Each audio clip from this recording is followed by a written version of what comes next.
Marcus Chen thought he understood racism in America. He'd studied it academically at Stanford, written his thesis on implicit bias, published articles in respected journals. He thought he knew the shape of it, the contours, the predictable patterns. Then he walked into his own coffee shop and became the suspect. It was a Tuesday morning in November when the Seattle PD burst through the doors of Moonlight Brew, the café Marcus had owned for 6 years on the corner of Pine and Broadway. 3 officers. Hands on weapons. Eyes scanning the room like they were entering a crime scene. Marcus was behind the espresso machine, mid-pull on a double shot for Mrs. Patterson, his regular who came in every morning at 7:15 for her oat milk latte. He looked up at the sound of the door slamming against the wall. "Can I help you?"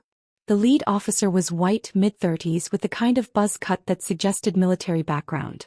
His name tag read Donnelly. He pointed directly at Marcus. "Step out from behind the counter. Now." Marcus's hands froze on the portafilter. The cafe went silent. Mrs. Patterson's newspaper rustled as she lowered it. The 2 college students in the corner stopped typing. The jazz playing through the speakers suddenly felt obscene. "I'm sorry, what's this about?" "I'm not going to ask again. Step out from behind the counter. Hands where I can see them." Marcus's heart rate tripled, but his voice stayed calm. Years of code switching, of making white people comfortable, of shrinking himself to fit their expectations kicked in automatically. "Officer, I'm the owner of this establishment. If there's a problem, I'd be happy to." "Sir, we received a report of a robbery in progress at this location. We need you to comply immediately." A robbery. At his own coffee shop. Marcus felt the absurdity of it collide with the very real danger of 3 armed men treating him like a threat. He raised his hands slowly, palms out. "There's no robbery. I own this place. My name is Marcus Chen. The business license is on the wall behind you." Donnelly's eyes didn't shift to the framed license. They stayed locked on Marcus. Step. From behind the counter. The second officer, younger, Latino, moved to flank Marcus's right side. The third, a black woman who looked deeply uncomfortable, positioned herself near the door. Marcus came out slowly, hands still raised. He was wearing his usual work uniform.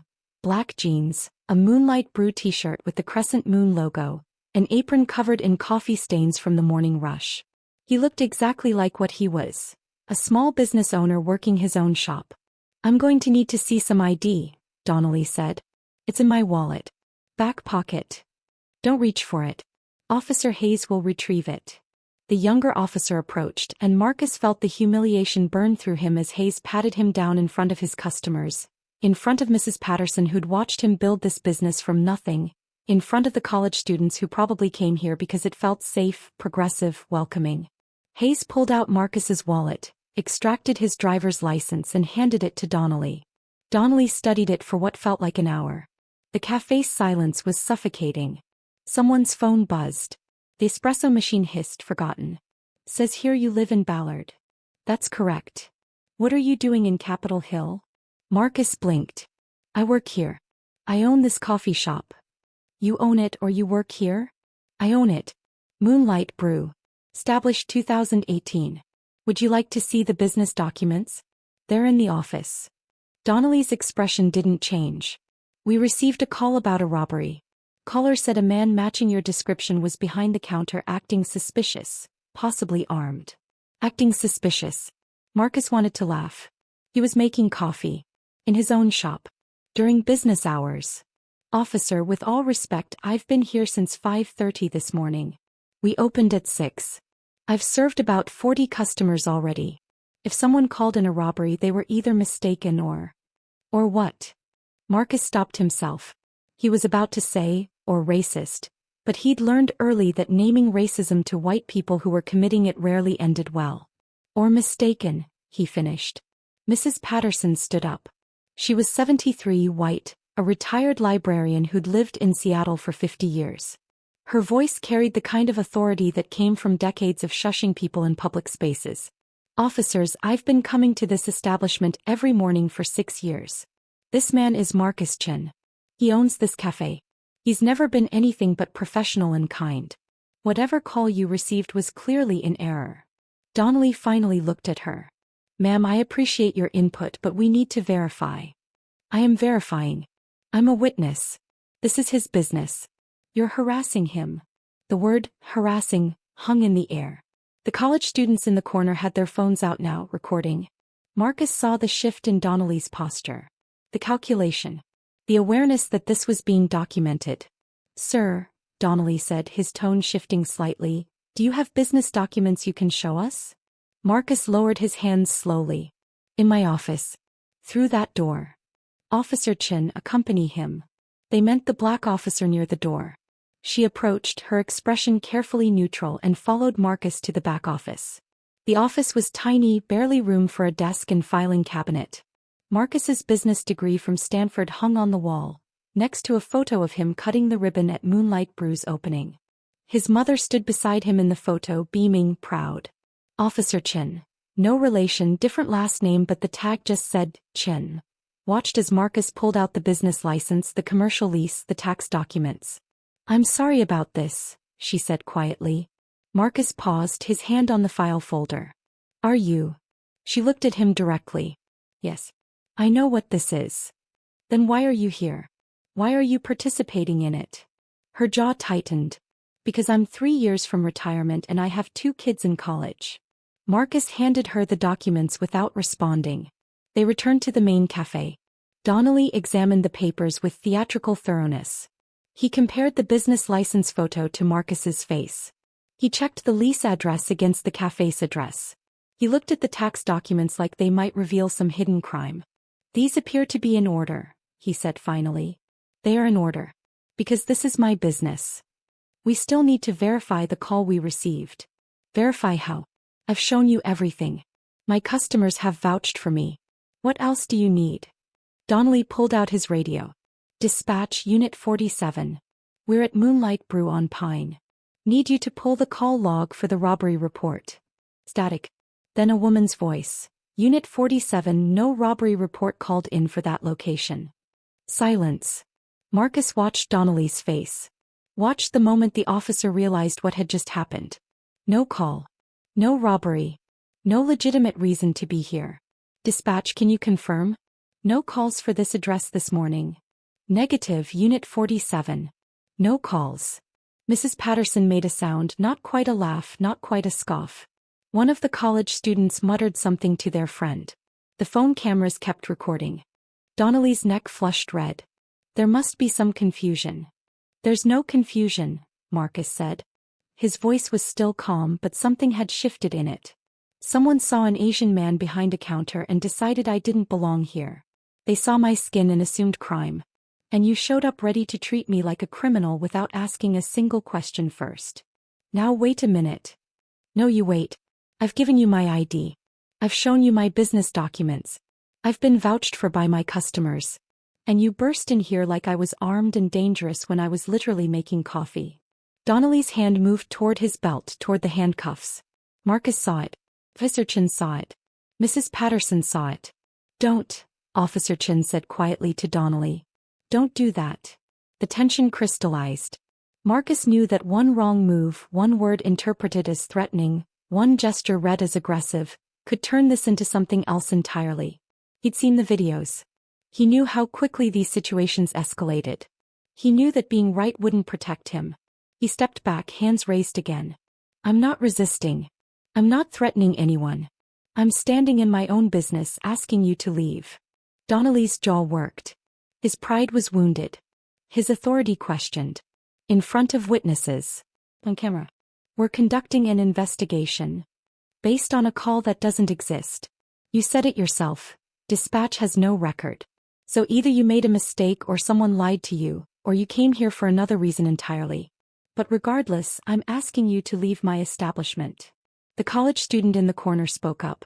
I got it all on video. Badge numbers, everything. Donnelly's eyes cut to the phone, then back to Marcus. The calculation was happening again. Press this and become a viral video?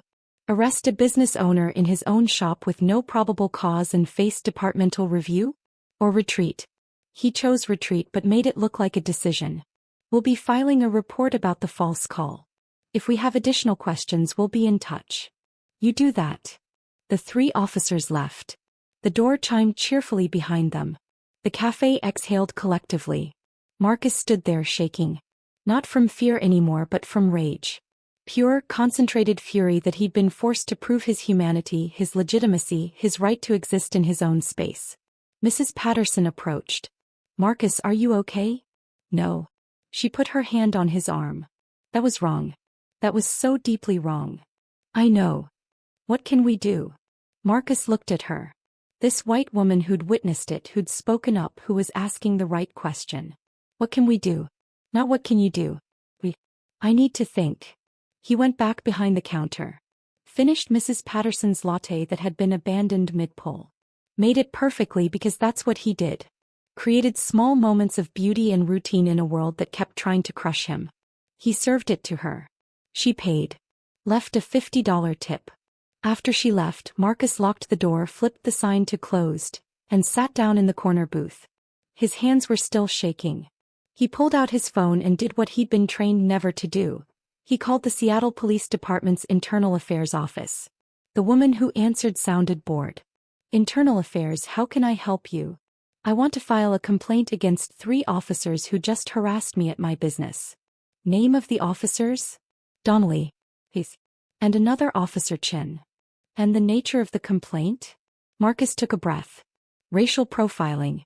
False accusations. Unlawful detention. I'll need you to come down and fill out the paperwork." "When?" "We have availability next Tuesday at 2. 6 days away." Marcus had studied enough to know what that meant. The delay was intentional. The bureaucracy was the defense. "I'll be there." He hung up and stared at his reflection in the dark phone screen. Then his phone rang. Unknown number. He answered. "Hello. Is this Marcus Chen?" A woman's voice. Professional. Clipped. "Yes.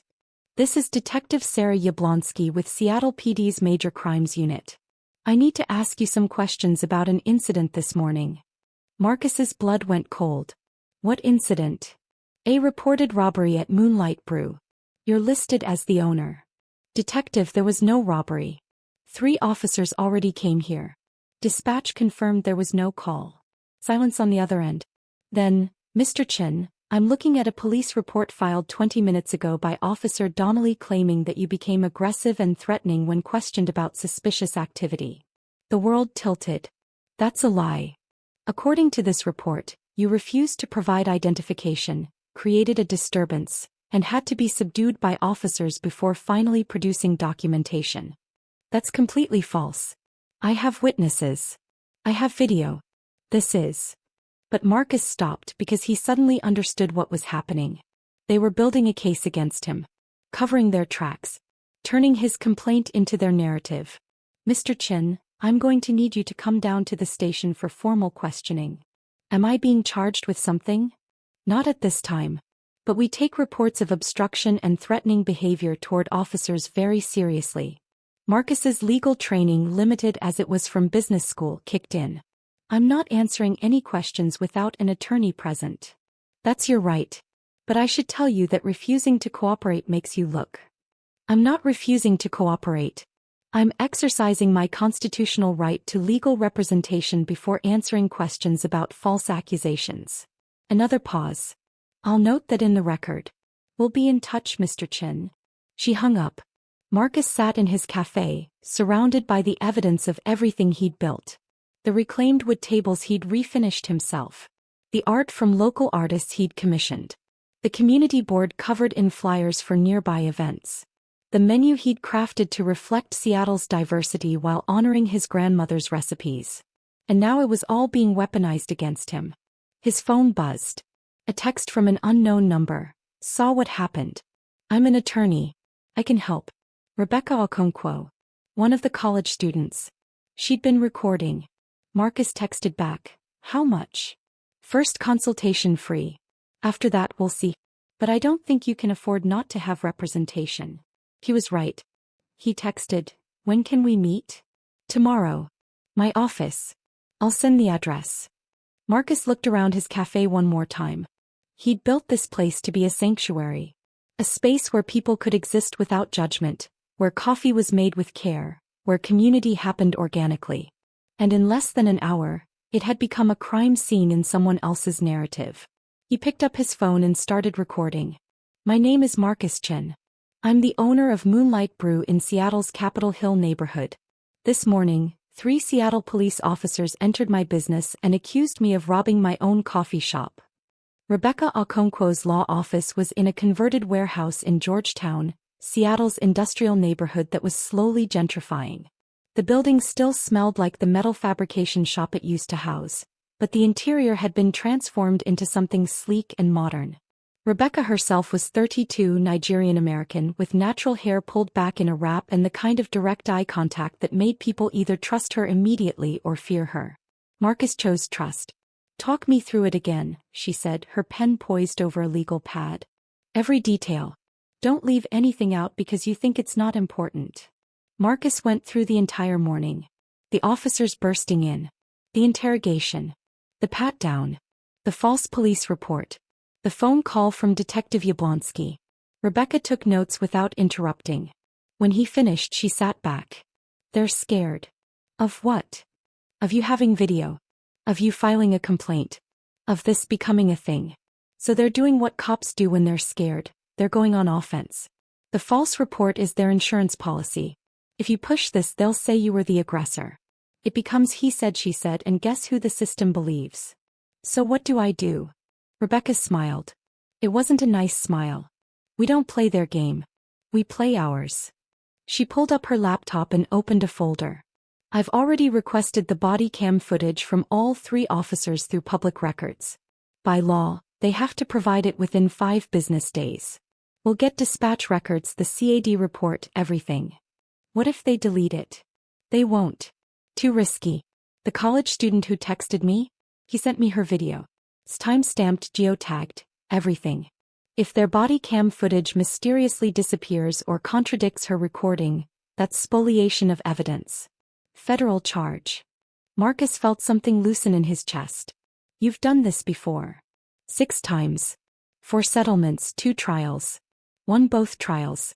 And before you ask, yes, I'm expensive. But I also work on contingency for civil rights cases. You don't pay unless we win." "Why?" Rebecca's expression hardened. "Because 3 years ago, my brother was pulled over in Renton for matching a description. They beat him so badly he lost hearing in his left ear. The officers claimed he resisted. The department cleared them. My brother didn't have video. He didn't have witnesses. He had bruises and a system that didn't believe him." She leaned forward. "So yeah, I do this work. Because every time I make a department pay, every time I get an officer fired, every time I force policy changes, I'm protecting someone else's brother." Marcus nodded slowly. "What's our next move?" "We file a federal civil rights lawsuit. 42 U.S.C. Section 1983. Violation of your 4th and 14th Amendment rights. We name the officers individually and the Seattle Police Department. We go for damages, policy changes, everything." "How long will it take?" "Could be a year. Could be 3. Discovery alone will be brutal. They'll try to dig up everything about you, financial records, past relationships, college disciplinary records, anything they can use to discredit you."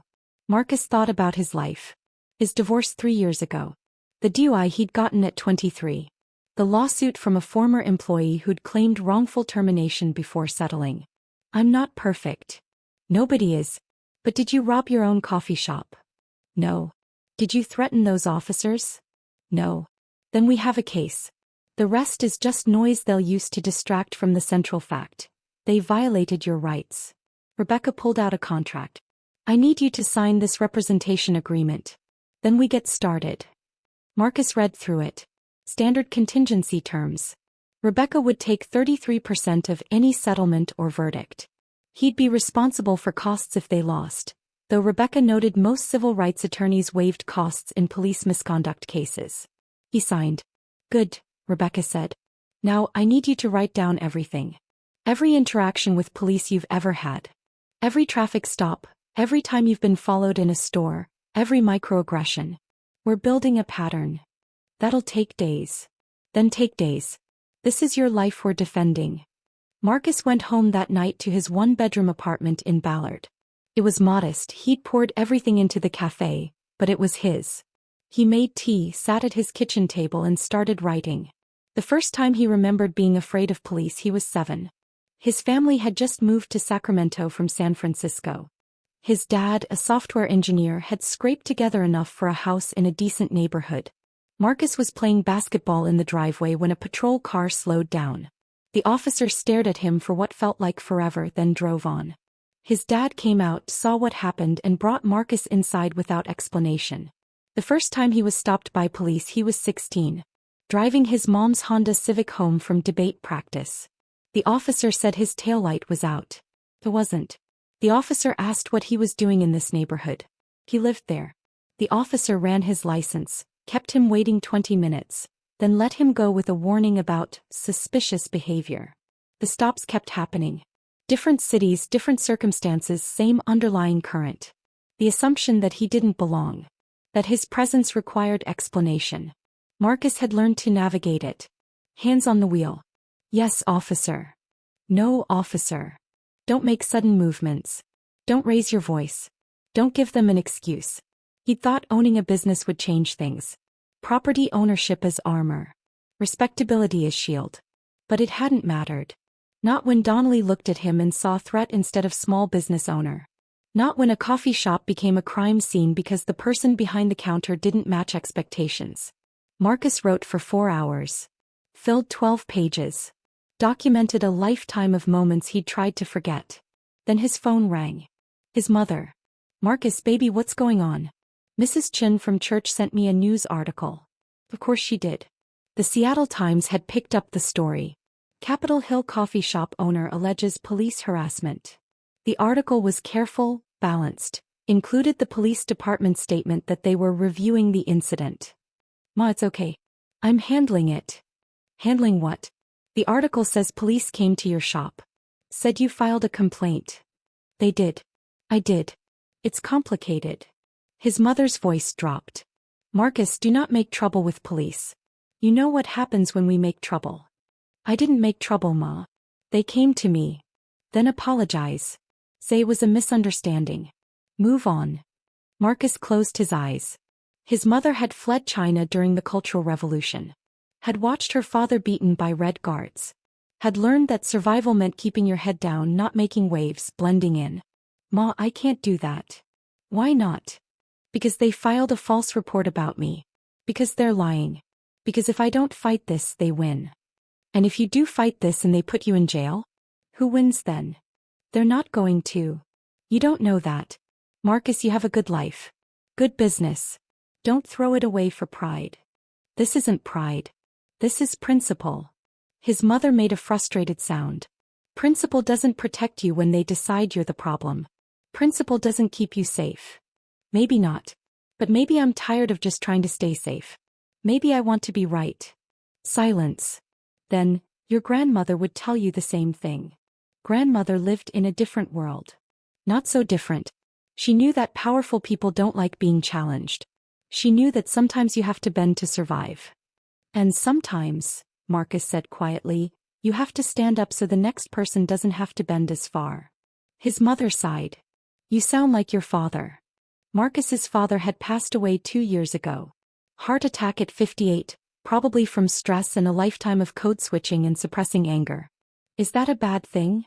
He was a good man. But he carried too much. All those years of staying quiet, of accepting things, it ate at him. I don't want that for you. So what do you want? I want you safe. I want you successful. I want you to have a life that doesn't include fighting police in court. Too late. Another sigh. Then promise me you'll be careful. Promise me you won't do anything stupid. I promise. They talked for a few more minutes about family things, avoiding the elephant they'd just discussed. After hanging up, Marcus sat in his apartment and felt the weight of generational trauma. His mother's fear. His grandmother's survival strategies. His father's quiet rage. And his own choice, to break the pattern or continue it. His phone buzzed. A text from a number he didn't recognize. Saw your story. I was there too. Circle K on Rainier. Different officers, same thing. Can we talk? Marcus stared at the message. Then another one came. Grocery store on Capitol Hill. Last month. Another. Traffic stop in Georgetown. They said I fit a description. Another, gas station in Beacon Hill. They kept coming. 8 messages in 15 minutes. 8 people who'd seen the article and recognized their own experiences. Marcus screenshot each one and forwarded them to Rebecca. She called immediately.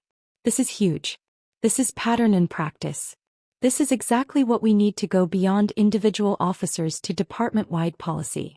What do I do with them? I'll call each one. Take statements. See if they're willing to join the suit or provide affidavits. Marcus, this changes everything. This isn't just about you anymore. That night Marcus couldn't sleep. He lay in bed watching shadows move across his ceiling, thinking about the 8 messages. 8 people who'd stayed quiet until someone else spoke first. How many others hadn't messaged? How many had just accepted it as the cost of existing while non-white in Seattle? The next morning, Wednesday, Marcus opened the cafe. He half expected protesters or police or something. Instead, he got an overflow crowd. Customers who'd read the article and wanted to show support. People buying coffee they didn't drink just to contribute. Mrs. Patterson brought her entire book club. By noon he'd sold out of pastries and was low on milk. A reporter from King 5 showed up at 2. Asian woman mid-40s with the kind of professional warmth that put people at ease. Mr. Chen, I'm Linda Nguyen. I'd love to talk to you about what happened. Marcus hesitated. Rebecca had told him to be careful with media.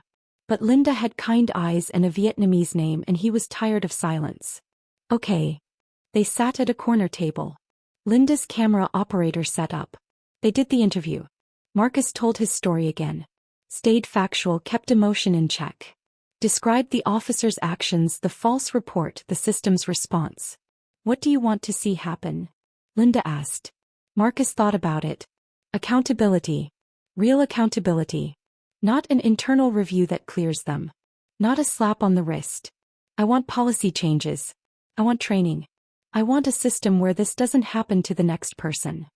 And if that doesn't happen, then I want people to know. I want it documented.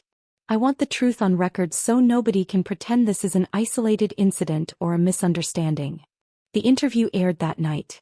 Marcus watched it at home, saw himself on screen looking tired but determined. The station cut to the police department spokesperson. We take all allegations seriously and are conducting a thorough review. Marcus's phone exploded. Texts, calls, social media notifications. Most supportive. Some hateful. Go back to China. Stop playing victim. Blue lives matter. He blocked the hateful ones and focused on the supportive ones. But the hate stuck with him. Lodged somewhere under his ribs. Made breathing harder. Rebecca called Friday afternoon. Bodycam footage is in. You need to see this. Marcus met her at her office. She queued up the video on her laptop. 3 perspectives. 3 officers' cameras. All starting when they entered Moonlight Brew. Donnelly's camera showed exactly what Marcus remembered. The aggressive approach. The commands. The refusal to look at the business license on the wall. The pat-down. Marcus staying calm, hands raised, voice steady. But there was something else. Audio. Clear audio that the café's ambient noise had obscured in the moment. Before approaching Marcus, Donnelly muttered to Hayes, "Let's see what this guy's hiding." Hayes responded, "Probably not even legal." And later, after seeing Marcus's ID and business documents, Donnelly said to Chen, "Still doesn't prove anything. Probably laundering money or something." Rebecca paused the video. "That's racial animus. That's profiling. That's exactly what we need." But they'll say it was just talk. Speculation. Maybe. But combined with everything else, the false report, the pattern, it builds our case. She played the next section. The confrontation. Marcus asking them to leave. Donnelly's threat to arrest him. Officer Chen's intervention, "Don't do that." Then the exit. And here's what made Marcus's blood run cold. After leaving the cafe, Donnelly said to Hayes, still on camera, "I want a report on this guy. Full background. Find something." Hayes, "What if there's nothing?" Donnelly, "There's always something. We just need to look hard enough." Rebecca stopped the video. "That's conspiracy to fabricate charges. That's the whole case right there." Marcus stared at the frozen frame. Donnelly's face mid-sentence. The casual malice of it. The assumption of guilt. The determination to manufacture evidence. They forgot the cameras were on, Marcus said quietly. Cops always forget. They're so used to the system protecting them that they stopped being careful. What happens now? Now I file the lawsuit. And I'm including this footage in the complaint. And I'm sending it to every news outlet in Seattle. And we watch the department try to defend the indefensible. The lawsuit was filed Monday morning. 47 pages. Detailed allegations. Video evidence. Multiple plaintiffs. 3 of the 8 people who'd messaged Marcus agreed to join. The Seattle Times headline, Federal Civil Rights Lawsuit Filed Against SPD, Claims Systematic Racial Profiling. By noon it was national news. NPR. Thing. Fox News ran it with a different spin. Seattle business owner sues police after routine investigation. Marcus's CAFÉ became a pilgrimage site. Activists. Supporters. Media. He had to hire 2 additional baristas just to keep up. But there was also backlash. Right-wing websites doxed him. Published his address. His divorce records. His old DUI. Tried to paint him as a criminal playing victim. The threat started Tuesday. Emails to his business account. You're going to regret this. Traitor. We know where you live. Marcus reported them to police. The irony wasn't lost on him. The same department he was suing was now supposedly protecting him from threats generated by the suit. A detective came to take the report. Different detective. Woman named Martinez. He was professional, apologetic even. Mr. Chen, I want you to know that not everyone in the department agrees with what happened to you. Marcus didn't respond. I read the complaint. I saw the footage. For what it's worth, I think you're doing the right thing. Then why aren't you speaking up publicly? Martinez looked uncomfortable. It's complicated. It's not though. Either you support officers violating civil rights or you don't. I have a family. I have a pension. I have a choice, Marcus interrupted. You have a choice. You're just choosing your comfort over someone else's rights. Martinez's jaw tightened. She finished taking the report in silence and left. That night, someone spray-painted snitch across Moonlight Brew's windows. Marcus stood on the sidewalk at 2 a.m., staring at the red paint dripping down the glass. A patrol car rolled up. 2 officers he didn't recognize. You call this in? No. I just got here. They took photos. Asked questions. Promised to investigate. Marcus didn't believe them. How could he? He cleaned the windows himself. Bought special solvent from a hardware store. Scrubbed until his arms ached. Got most of it off, but some letters left ghost impressions in the glass. Look, I need to pause here and tell you something real. If you've made it this far into Marcus's story, you're the kind of person who actually cares about justice. My mother told me this channel would never reach 1,000 subscribers. She said nobody wants to hear these stories. Stories about ordinary people fighting systems that were never designed to protect them. She said I was wasting my time documenting these battles. But I believe she's wrong. I believe stories like Marcus's deserve to be heard, shared, amplified. So if you're with me, if you believe these tales of courage matter, I need you to do 2 things right now. Hit that like button and smash that subscribe button. Turn on notifications too, because I post stories like this every single day. Stories of people who refused to stay silent, who fought back against injustice, who proved that one person can make a difference. Don't let my mother be right. Help me show her that these stories matter. That you're listening. That you care. Rebecca called the next morning. The city wants to settle. Marcus's heart jumped. Already. They're scared. The video is bad. The audio is worse. Their insurance carrier is pushing for settlement to avoid a trial. They're offering $250,000 and a promise to review training procedures. Marcus sat down. $250,000. More than his cafe made in 2 years. Enough to expand. To open a second location. To finally feel secure. What do you think? Rebecca was quiet for a moment. I think it's not enough. Not enough money? Not enough accountability. Training review means nothing without enforcement. They're buying you off to make this go away. Take the money, sign the NDA, and everything continues exactly as it was. But I know what you could do with that money, Marcus. But ask yourself, is that why you did this?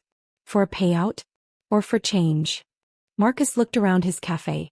At the business he'd built. At the community he'd created. At the ghost letters on his windows spelling out the price of speaking truth. If I say no, what happens? We go to trial. Could take 2 years. Could end with you getting less than the settlement. Could end with you getting nothing if a jury doesn't believe you. But it also means discovery. Depositions. Every one of those officers on the stand under oath. Every department email about racial profiling exposed. A public record that can't be sealed. And if we win? We could get millions. More importantly, we could get a consent decree, federal oversight of the department.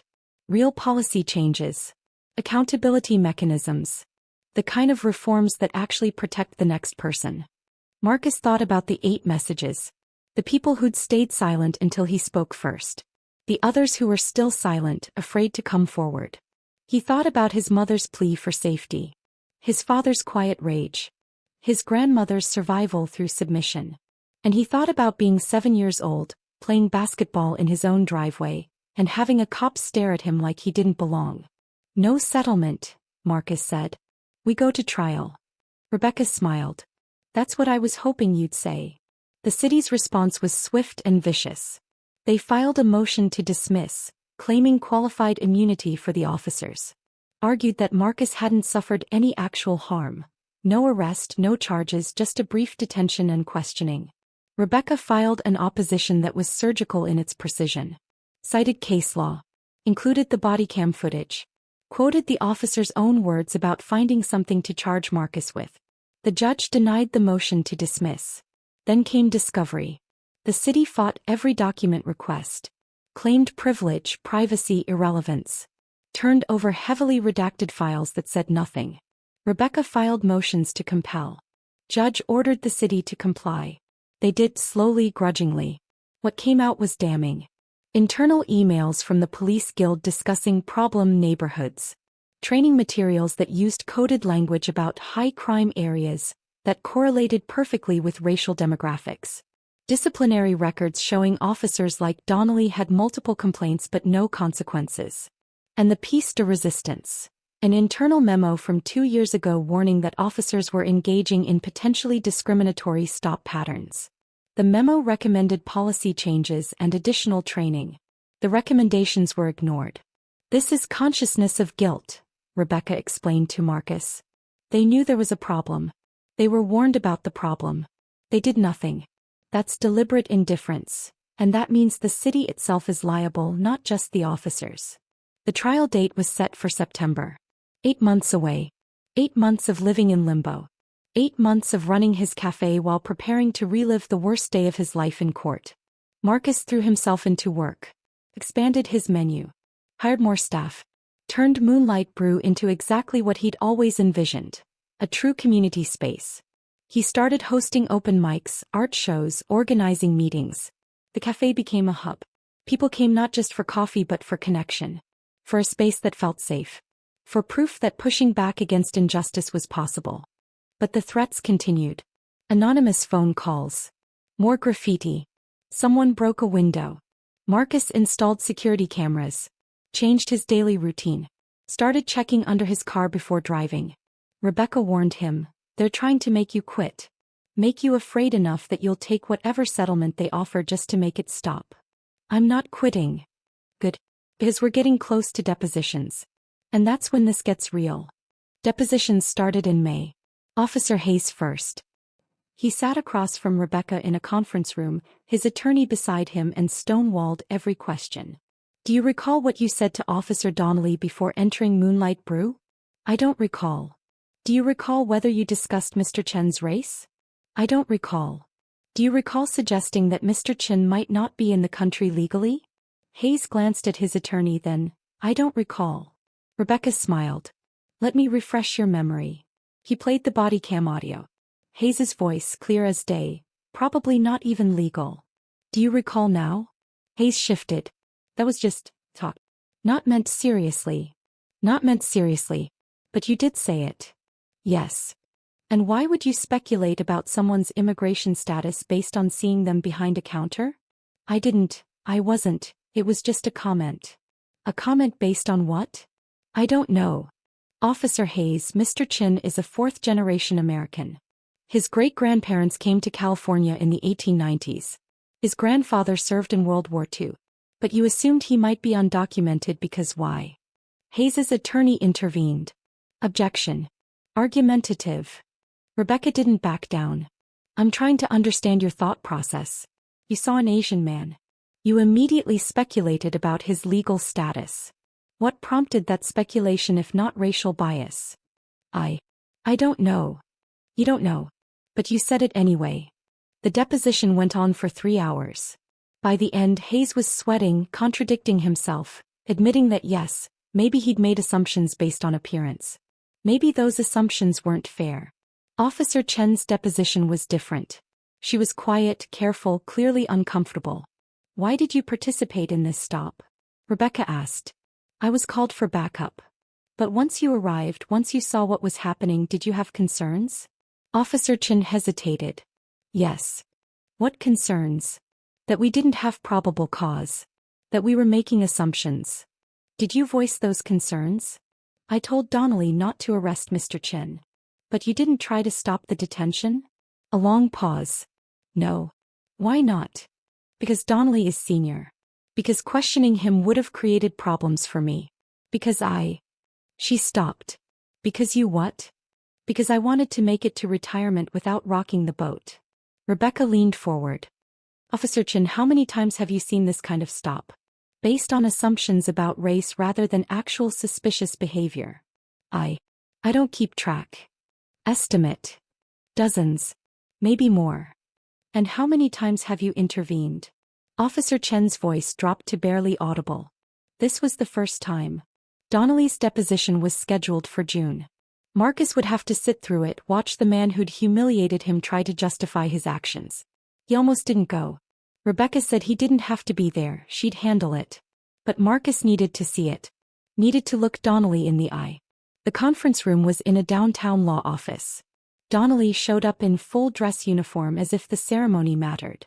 His attorney was a slick corporate guy named Feldman who specialized in police defense. Rebecca started simply. Officer Donnelly, when you entered Moonlight Brew on February 10th, what was your purpose? Investigating a robbery. What robbery? We received a call about suspicious activity. Who called it in? Dispatch didn't provide caller information. Did you verify with dispatch that there was actually a call? Donnelly's jaw tightened. No. Why not? Because I trusted my information. What information? You just said dispatch didn't provide details. I knew there'd been issues in that area. What issues? Property crime. Theft. Rebecca pulled out a map. Can you show me where these property crimes occurred? Donnelly pointed vaguely to several blocks around Capitol Hill. And can you tell me the racial demographics of the perpetrators in these crimes? Feldman interrupted. Objection. Relevance.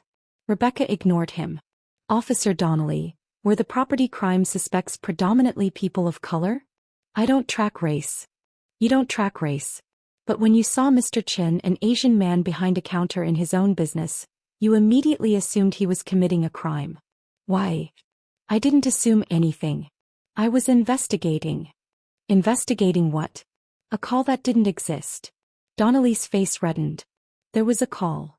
Dispatch says there wasn't. Then dispatch made a mistake. Or you did. You saw Mr. Chen and made an assumption based on his race. Isn't that what actually happened? No. Then explain why you told Officer Hayes that Mr. Chen was probably not even legal. Silence. Rebecca played the audio. Donnelly's own voice condemning him. Officer Donnelly, Mr. Chen showed you his driver's license with his address in Ballard. He showed you business documents. He had customers vouching for him. But you detained him anyway. Why? I didn't arrest him. You detained him. Handcuffed him. Conducted a search of his person. By what legal authority? Terry, stop. Reasonable suspicion. Reasonable suspicion of what crime? Donnelly shifted. Suspicious behavior. Being Asian behind a counter is suspicious behavior? That's not what I said. Then what made him suspicious? He looked out of place. Out of place. In his own business. Because why? Donnelly's attorney was signaling him to stop talking, but Donnelly was angry now, defensive. Because that neighborhood has a certain demographic. And when someone doesn't fit, Rebecca repeated. Officer Donnelly, are you saying that Asian people don't fit in Capitol Hill? I'm saying that the business owner demographic is typically what? White. Feldman stood up. We're taking a break. But the damage was done. Recorded. Transcribed. Admissible. When they resumed, Donnelly was more careful, but Rebecca had what she needed. His own admission that he'd made assumptions based on demographics. That he'd expected a white business owner and was suspicious when he found someone else. After the deposition, Marcus and Rebecca sat in her car in the parking garage. That was incredible, Marcus said. That was him convicting himself. The trial's going to be a formality at this point.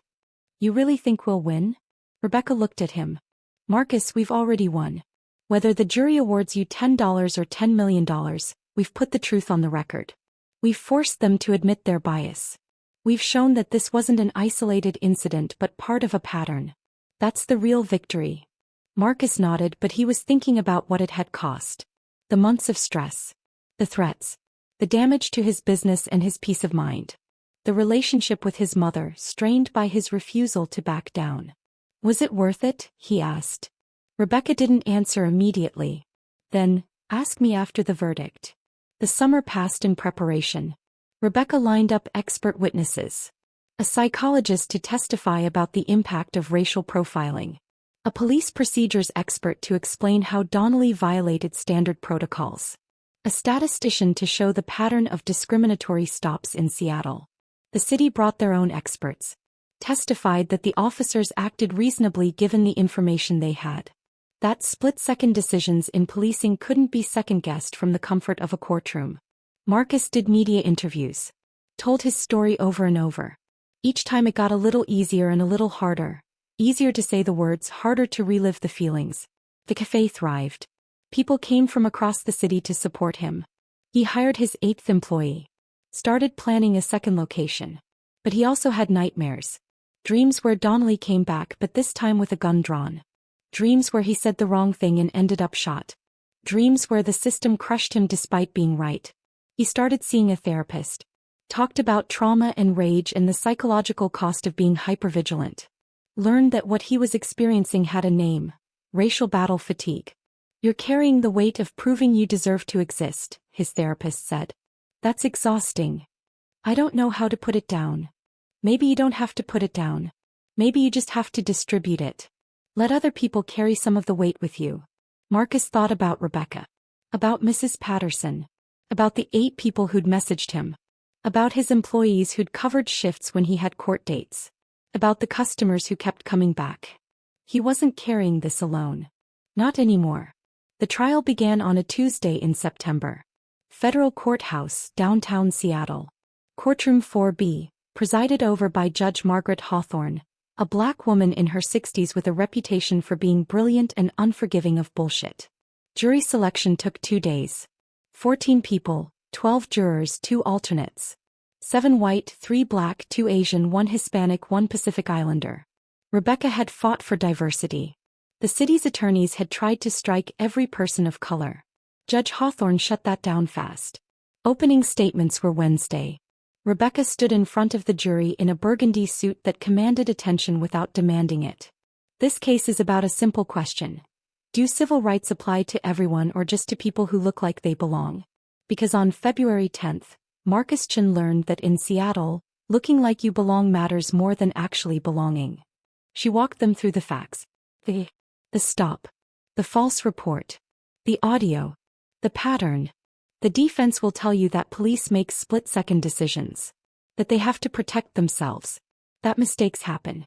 And all of that is true. But this wasn't a mistake. This was a choice. A choice to see an Asian man and assume crime. A choice to ignore evidence and follow bias. A choice to cover up that bias with a false report. And when people in power make choices that violate your rights, the Constitution provides a remedy. You are that remedy. The city's attorney was a man named Harrison. White 50s, with the kind of polished delivery that came from defending powerful institutions for decades. Ladies and gentlemen, this case is about Monday morning quarterbacking. Mr. Chen wants to second-guess officers who were responding to what they believed was a legitimate call. Were they perfect? No. Did they make Mr. Chen uncomfortable? Perhaps. But did they violate his civil rights? The evidence will show they did not. They detained him briefly, investigated and released him. No arrest. No charges. No harm. What Mr. Chen experienced was not a violation. It was an inconvenience. An inconvenience. Marcus felt the word like a slap. Being treated like a criminal in his own business was just an inconvenience. The trial proceeded. Rebecca called Marcus first. He took the stand and told his story. For what felt like the 100th time. But this time was different. This time a jury was listening. This time his words would determine the outcome. He described pumping gas late at night. Wait, no. He described opening his cafe that morning. Making coffee. Serving customers. Living his life. I was behind the espresso machine, he said. That's all. Just making coffee and running my business. Harrison's cross-examination tried to poke holes. Mr. Chen, you run a cash business, correct? My cafe accepts cash, yes. And you've never been audited by the IRS? I have. I passed. But you do handle significant amounts of cash daily? Rebecca objected. Relevance. Judge Hawthorne sustained it. Mr. Harrison, unless you're accusing Mr. Chen of tax fraud, move on. Harrison switched tactics. Mr. Chen, you were divorced 3 years ago. Is that correct? Yes. And that divorce involved allegations of controlling behavior? Marcus felt his stomach drop. This was the dirt they'd been digging for. Rebecca was on her feet. Objection. Irrelevant and prejudicial. Harrison argued, Your Honor, it goes to Mr. Chen's character and his interactions with authority. Judge Hawthorne looked annoyed. Overruled, but tread carefully, Mr. Harrison. Harrison turned back to Marcus. So did your ex-wife accuse you of being controlling? Marcus took a breath. We had marital problems. He felt I worked too much. I felt she didn't understand my business needs. We went to counseling. It didn't work. We divorced amicably. But she did use the word controlling in the divorce filings? She did. And I used words too. That's what happens in divorces. Words like what? Objection, Rebecca said. We're not here to relitigate Mr. Chen's divorce. Sustained. Mr. Harrison, make your point or move on. Harrison's point was clear.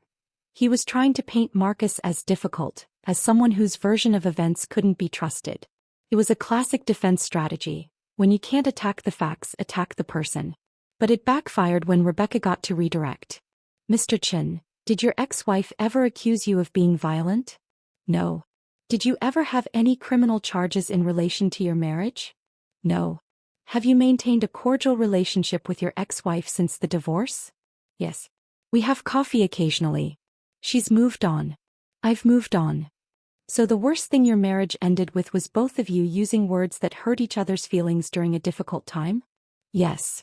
Rebecca let that sit. Then she asked the question that reframed everything. Mr. Chen, when Officer Donnelly detained you, did you at any point think about your divorce? No. Did you think about your DUI from when you were 23? No. What were you thinking about? Marcus looked at the jury. I was thinking about not getting shot. I was thinking about every time I've been pulled over for no reason. I was thinking about my father telling me to always keep my hands visible. I was thinking about how I built this business from nothing and now I was being treated like a criminal in it. The courtroom went quiet. Rebecca called her expert witnesses.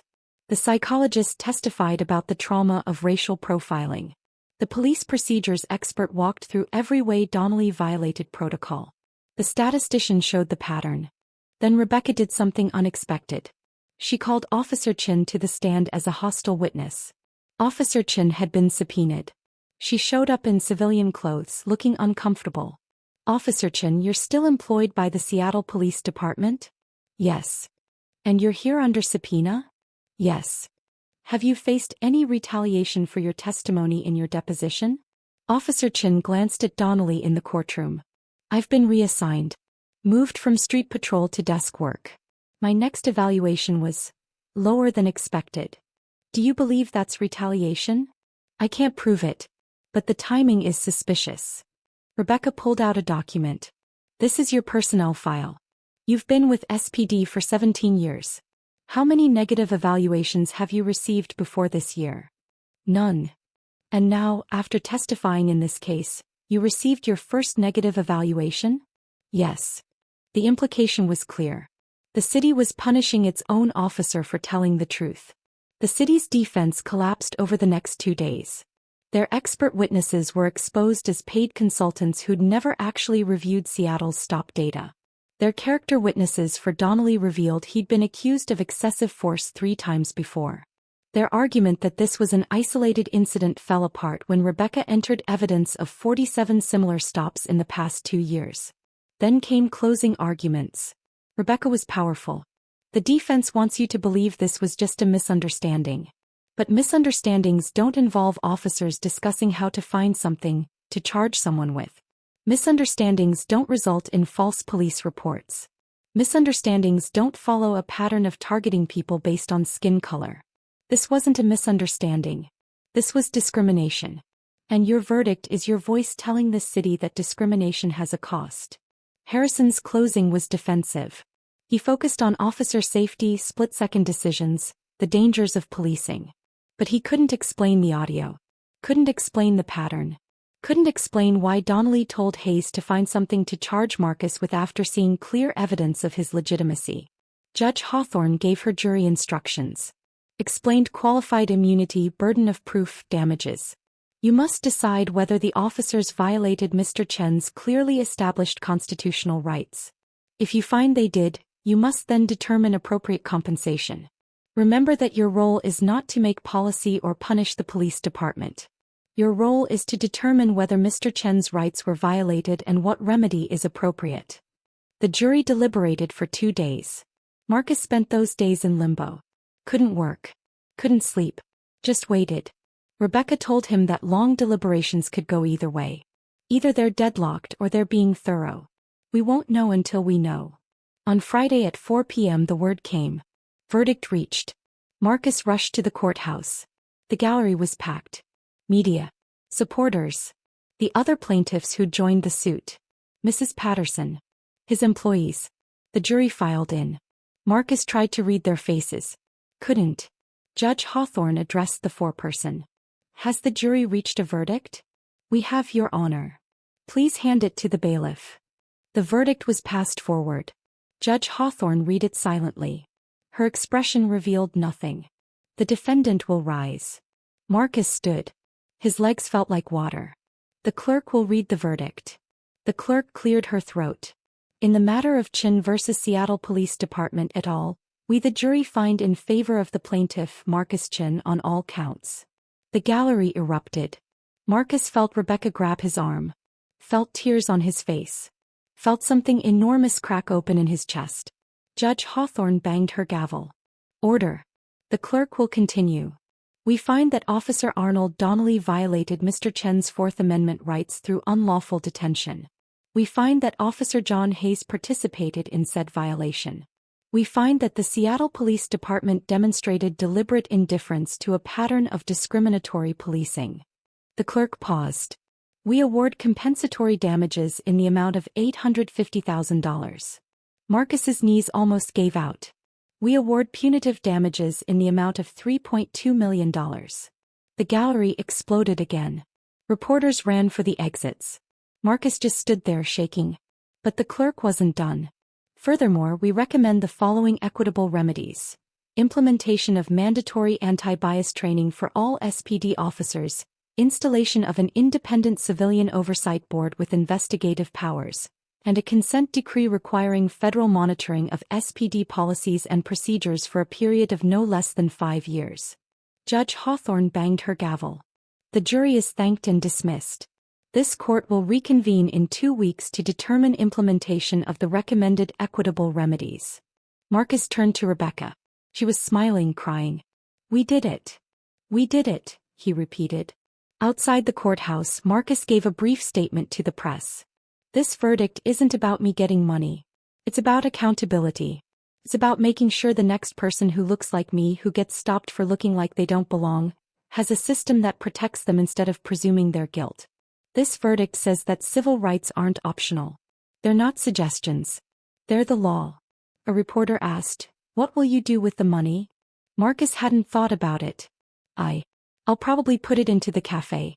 Expand. Create more jobs. Maybe start a scholarship fund for kids who want to go to culinary school or business school but can't afford it. Do you forgive the officers? Marcus considered the question. I don't think forgiveness is mine to give or withhold. I think they need to live with what they did. I think they need to understand that their bias hurt a real person. But I'm not carrying hatred for them. I'm too tired for that. The settlement negotiations started immediately. The city's insurance carrier wanted to settle the whole thing for the jury award plus policy changes. Rebecca negotiated for more.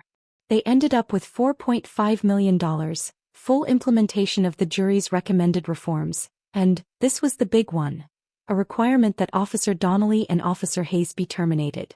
Donnelly fought it, appealed, lost, was fired in November. Hayes resigned before he could be terminated. Released a statement saying he was leaving law enforcement to pursue other opportunities. Officer Chen stayed with SPD but became an advocate for reform.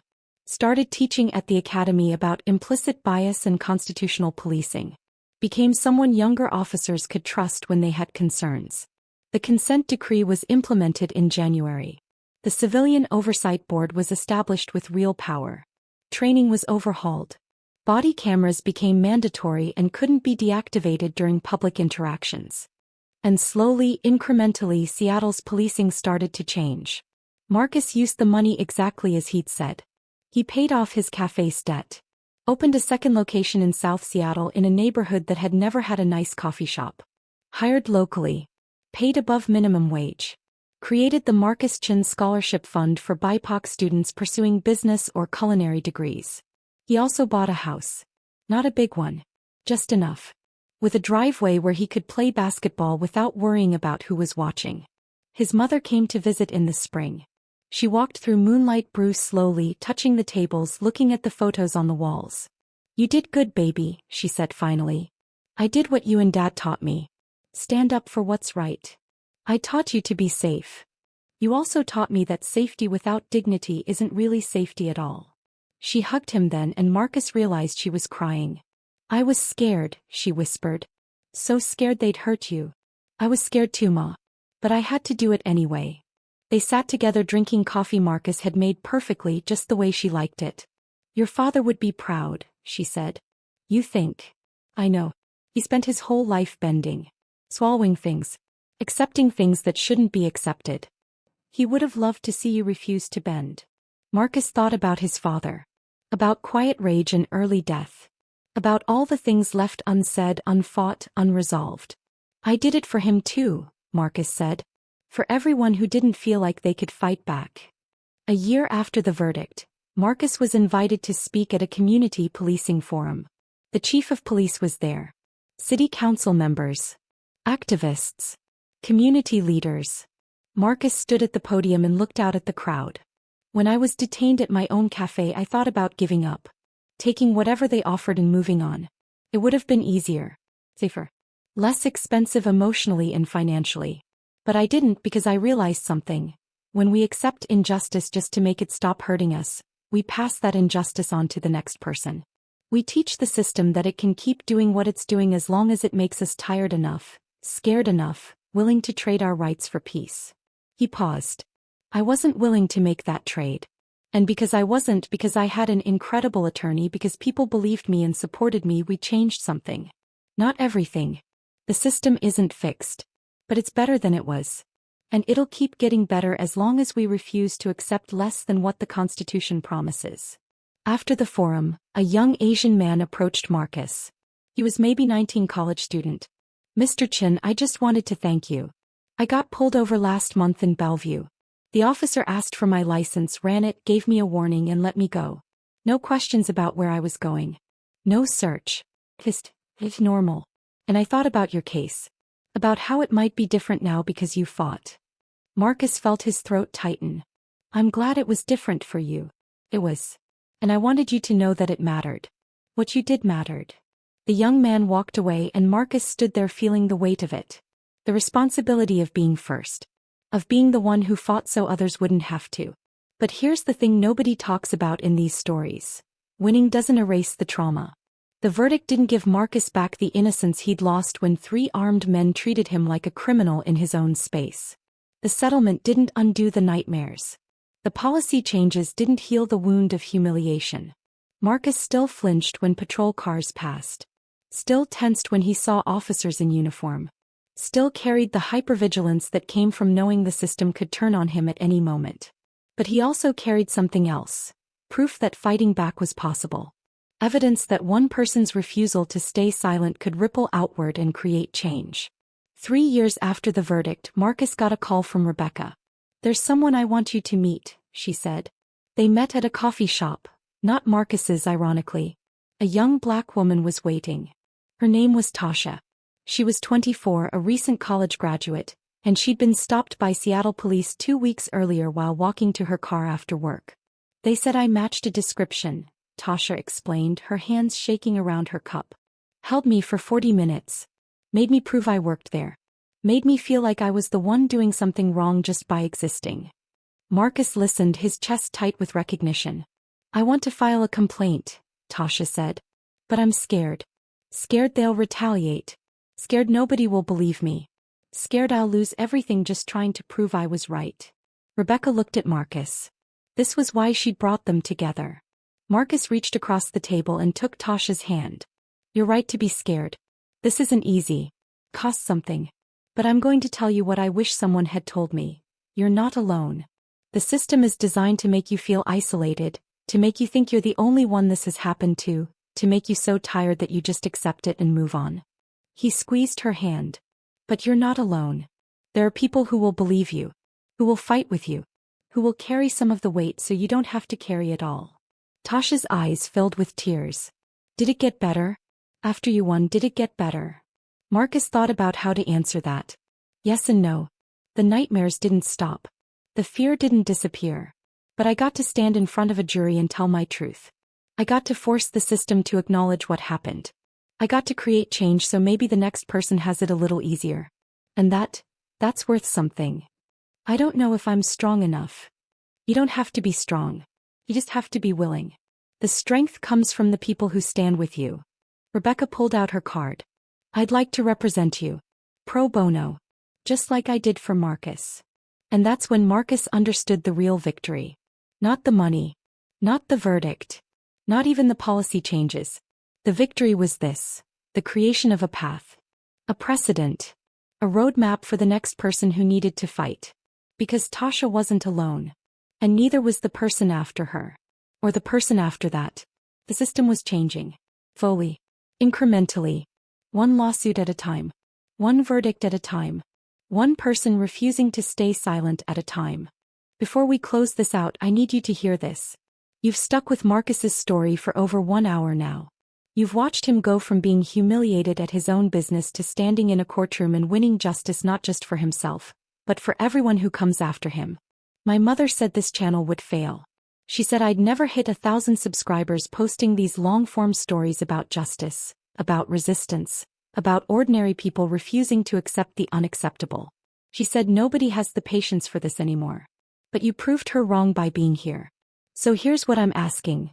Hit that like button if Marcus's story moved you. Hit that subscribe button and turn on notifications because I post stories like this every single day. Real stories. Hard stories. Stories about people who fought when it would have been easier to surrender. Stories about justice delayed but not denied. Stories that prove one person can make a difference. Don't let this be the last one you see. Join this community. Be part of proving that these stories still matter. That resistance still matters. That truth still matters.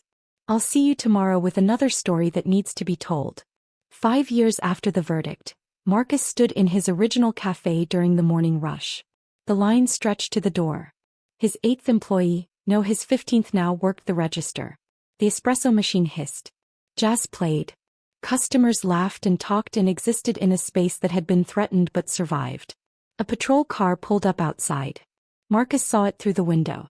His body tensed automatically. Old wounds never fully heal. But the officer who walked in was Officer Chen. She'd been promoted to sergeant. She ordered a latte and a scone. "Morning, Marcus." "Morning, Sergeant." They didn't talk about the trial. Didn't need to. They'd both been changed by it. Both carried it. She paid, left a generous tip and walked back to her patrol car.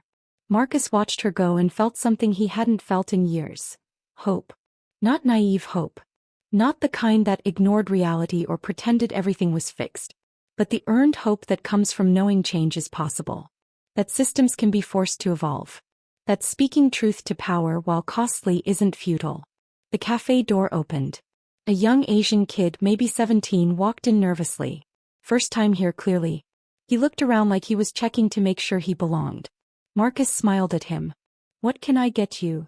The kid relaxed. Just a regular coffee, please. Coming right up. As Marcus made the coffee, he thought about how this kid probably didn't know the story. Didn't know that 5 years ago this cafe had been the site of a battle for dignity. Didn't know that the reason he could walk in here and feel welcome was because someone had refused to accept being treated as less than human. And that was okay. That was actually the point. The goal wasn't for everyone to know the story. The goal was for the fight to become unnecessary. Marcus handed the kid his coffee. First one's on the house. Welcome to the neighborhood. The kid's face lit up. Thanks. He left and Marcus returned to the espresso machine. Another customer. Another day. Another small act of building the world he wanted to see. Because that's what justice looked like in practice. Not dramatic courtroom moments, though those mattered. Not viral videos or news coverage, though those had their place. Justice looked like a kid walking into a coffee shop and being treated with basic human dignity. Justice looked like officers being held accountable. Justice looked like systems slowly, painfully, incrementally becoming fairer. Justice looked like Marcus Chen making coffee in his cafe, 5 years after being treated like a criminal in that same space, and knowing that his fight had mattered. The espresso machine hissed. The jazz played. The customers came and went. And Marcus made coffee because that's what he did. He created small moments of beauty in a world that kept trying to crush them. And those moments added up. One cup at a time.